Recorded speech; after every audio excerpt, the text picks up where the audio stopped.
இன்றைக்கி நம்ம potato key masala பண்ணுவோம். இது எப்படின்னா, வெங்காயம் நான் 1 எடுத்திருக்கேன், சின்ன துண்டு இஞ்சி, ஒரு 2 பூண்டு பல் எடுத்திருக்கேன். வேணும் கிரேவி நிறையா வேணும்னா நம்ம 2-3 வெங்காயம் கூட எடுத்துக்கலாம். நல்லா இப்படி பிளெண்டரில் போட்டு சாப் பண்ணிட்டேன் நான். இந்த சாப்பரில் இதை நம்ம அரைச்சிக்க கூட செய்யலாம். நல்லா கொஞ்சம் தண்ணி ஊற்றி அரைச்சிக்கலாம். ஆனால் நான் இதுலேயே நைஸாக பண்ணதுனால நான் தண்ணி ஊற்றி அரைக்கலை. இது வதங்கிரும். அதை பொடியை சாப் பண்ணி எடுத்து வச்சுக்கோங்க. அப்புறம் நான் 3 தக்காளி எடுத்திருக்கேன். ஒரு வெங்காயத்துக்கு 3 தக்காளி எடுத்திருக்கேன்.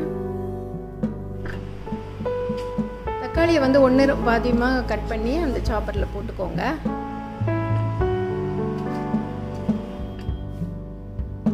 இதையும் நல்லா பொடியாக அரைச்சிக்கோங்க. அந்த மாதிரி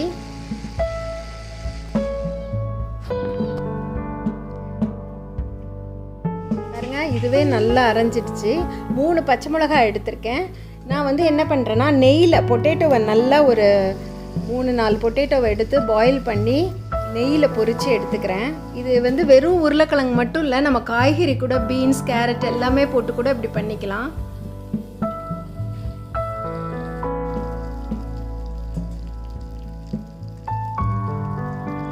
ஆல்ரெடி வெந்துடுச்சு. பட் அந்த நெய்யில் அதை ரோஸ்ட் பண்ணி எடுத்துக்கோங்க. நெய்யாச்சே, நெய் ஊற்றி பண்ணுறோமே, நம்மளுக்கு ஹெல்த்துக்கு எப்படி அப்படின்னு யோசிப்போம். ஆனால் என்றைக்காவது ஒரு நாள் நீங்கள் ஒரு கெஸ்ட் வந்தோம், நம்மளுமே வீக்லி ஒன்ஸ் இந்த மாதிரி பண்ணி பிள்ளைங்களுக்கு கொடுக்கலாம். பெரியவங்க கொஞ்சம் பார்த்து சாப்பிட்டுக்கலாம். மற்றபடி பிள்ளைங்களுக்கு இது கொடுக்கறது நல்லா ஹெல்த்தியாக இருக்கும், டேஸ்டியாக இருக்கும், ரிச்சாக இருக்கும் இந்த கிரேவி. இந்த மாதிரி எல்லா உருளைக்கிழங்கையும் நான் போட்டு பொரித்து எடுத்துக்கிட்டேன். வெறும் நெய்யில் தான் பொரிச்சிருக்கேன் நான். இப்போ நான் கொஞ்சம் ரீஃபைண்ட் ஆயில் ஊற்றிக்கிட்டேன். இதில் நம்ம ஆலிவ் ஆயிலோ எது வேணால் ஊற்றிக்கலாம். பட் ஆனால் நம்ம இங்கே ரீஃபைண்ட் ஆயில் யூஸ் பண்ணுறதுனால ரீஃபைண்ட் ஆயில் ஊற்றிருக்கேன்.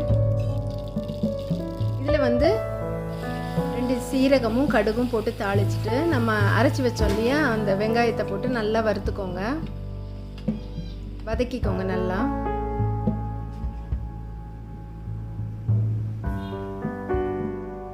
இதில் 2 உப்பு சேர்த்துட்டிங்க. அந்த கிரேவிக்கு தேவையான அளவு கூட சேர்த்துக்கலாம். சேர்த்துட்டிங்கன்னா சீக்கிரம் வதங்கிரும்.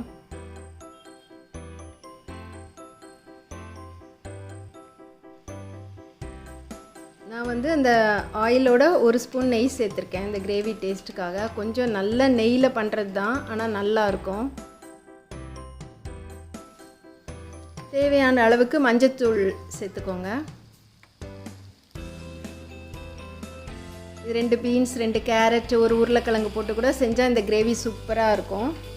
சப்பாத்திக்கு, இட்லிக்கு, தோசைக்கு எல்லாத்துக்கும் வச்சுக்கலாம். தோசை மேலே அப்படியே தடவி கூட நம்ம 2 சீஸை திருவி போட்டு பிள்ளைங்களுக்கு கட் பண்ணி கொடுக்கலாம். பாருங்கள், நல்லா வதங்கிட்டு இப்போ தேவையான அளவு மிளகாய் தூள் போட்டுட்டு தனியாத்தூள் ஒரு 2 ஸ்பூன் போட்டுக்கலாம். நம்ம குழம்புக்கு அரைச்சி வச்சுருக்க அந்த தூள்.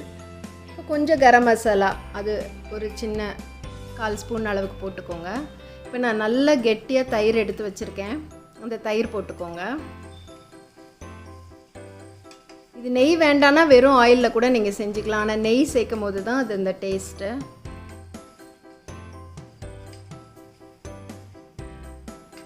நல்லா வதக்கிக்கோங்க, அந்த எண்ணெய் பிரிஞ்சு வர்ற அளவுக்கு. அப்போ தேவையான அளவுக்கு தண்ணி ஊற்றிட்டு அதோடையே உருளைக்கிழங்கு போட்டு வதக்கிக்கலாம். அந்த தண்ணி ஊற்றுறதுக்கு முன்னாடி நான் ஏன் போடலைன்னா, உருளைக்கிழங்கு கொஞ்சம் குக் ஆகிடுச்சு. அதனால நான் கொஞ்சம் தண்ணி ஊற்றின பிறகு போடுறேன். ஏன்னா நம்ம வதக்கிட்டே இருந்தோன்னா அது குழஞ்சி போயிடும். அதனால் இப்போ இதை போட்டுக்கிறேன் நான்.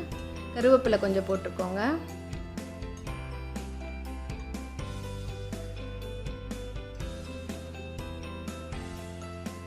இந்த மசாலா இந்த உருளைக்கிழங்குல நல்லா பிடிக்கிற அளவுக்கு கிளறி விட்டுக்கோங்க. கொஞ்சம் நல்லா சேரட்டும், சிம்மில் வச்சுருங்க. உப்பு பத்துதா இல்லை பத்தலைன்னா இப்போ இந்த டைமில் கொஞ்சம் போட்டுக்கலாம்.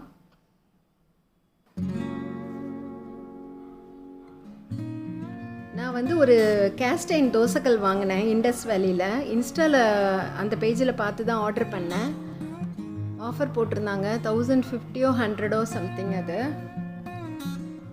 ஏன்னா நான் சொன்னேன் பார்த்தீங்களா, இப்போ மற்ற நான்ஸ்டிக் அதெல்லாம் நான் எடுத்துட்டேன். ஒன்று ஒன்றா கேஸ்டைன் இரும்பு பாத்திரங்களுக்கு மாறிட்டு வரேன்.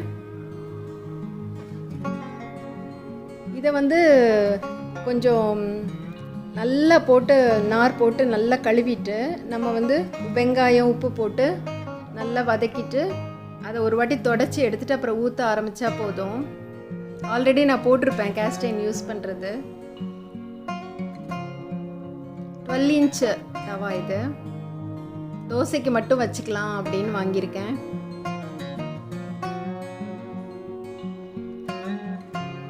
இது எப்படின்னா, நம்ம இந்த கடையில் தோசை ஊற்றுற மாதிரி இரும்பு தோசைக்கல்லையும் இந்த மாதிரி தோசைக்கல்லை வந்து கொஞ்சம் சூடு ஆயிடுச்சுன்னா டக்குன்னு கொஞ்சம் தண்ணி தெளிச்சுக்கிட்டு ஏதாவது ஒரு டிஷ்யூ பேப்பரோ துணி வச்சு தொடச்சிட்டு ஊற்ற ஆரம்பிக்கும் போது அந்த ஹீட் அப்படியே பேலன்ஸ் ஆகுது கரெக்டாக. நல்லா ஆனால் கிறிஸ்பியாக வருது தோசை. கொஞ்சம் ஊற்றி ஊற்றி பழகிட்டோன்னா நல்லா வந்துடும். இப்போ இந்த கிரேவி ரெடி ஆகிடுச்சு, அவ்வளோதான். பச்சை மிளகா வேணால் நான் 2 போட்டிருக்கேன். உங்களுக்கு காரம் எவ்வளோ தேவையோ அவ்வளோ போட்டுக்கோங்க. நெய் கூட ஜாஸ்தி வேண்டாம்னா கொஞ்சம் கம்மி பண்ணிக்கோங்க. ஆனால் ரொம்ப டேஸ்ட்டாக இருக்கும், செஞ்சு பாருங்கள்.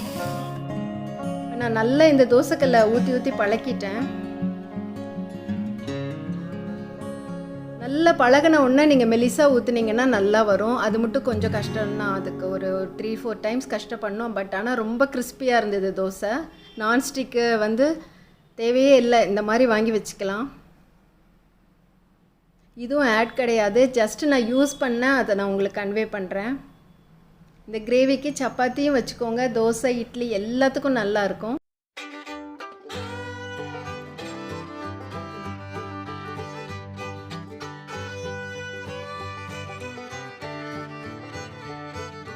Thank you.